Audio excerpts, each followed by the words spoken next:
ये आकाशवाणी है। कार्यक्रम सामयिकी में प्रस्तुत है कोरोना वायरस संक्रमण पर स्वास्थ्य विशेषज्ञ डॉक्टर के श्रीनाथ रेड्डी से आकाशवाणी संवाददाता आनंद श्रीवास्तव की बातचीत। डॉक्टर रेड्डी, सरकार के प्रयासों के बाद भी कोरोना के मामले लगातार क्यों बढ़ रहे हैं?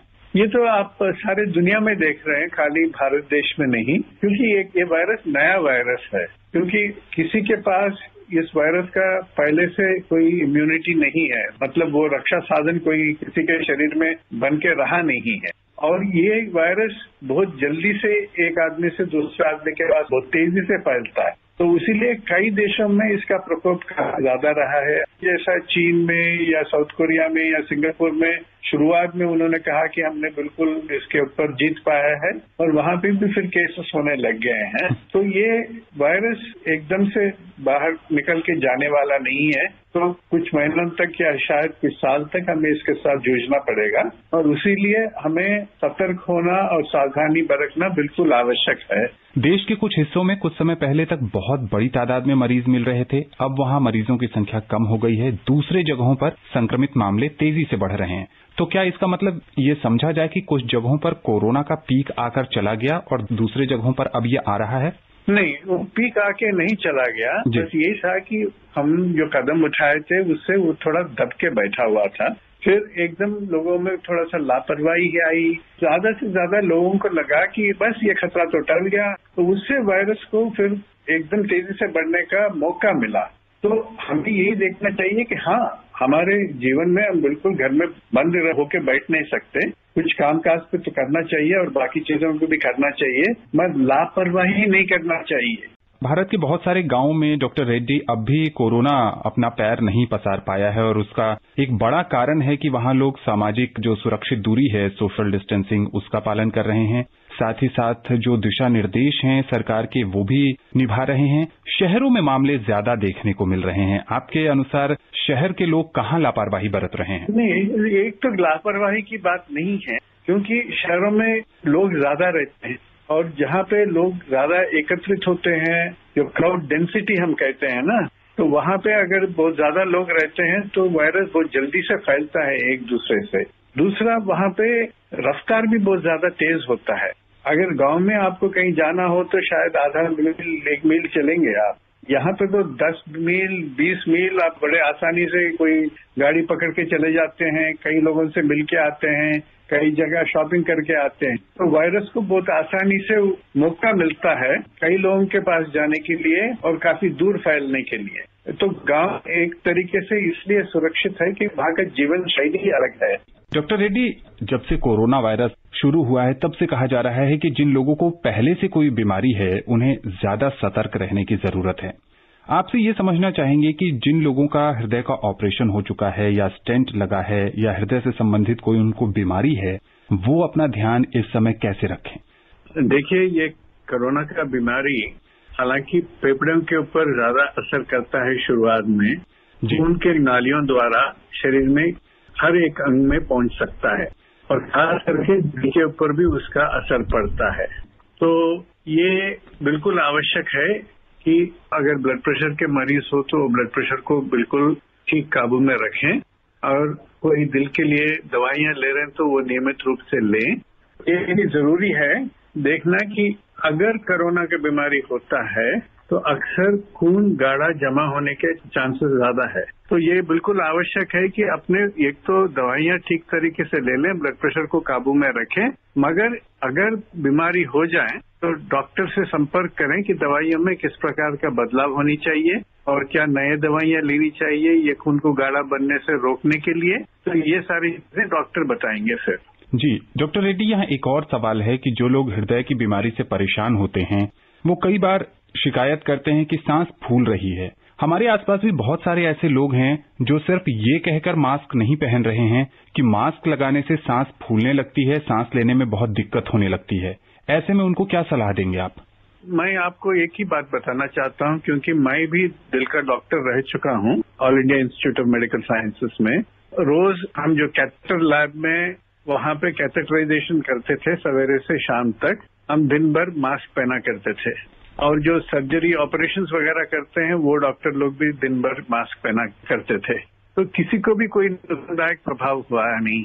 तो इसके बारे में कोई डरने की बात नहीं है। मास्क पहनना इसलिए आवश्यक है क्योंकि ये कोरोना का वायरस हमारे नाक के द्वारा, मुंह के द्वारा और आंखों के द्वारा प्रवेश करता है और ज्यादातर नाक के द्वारा।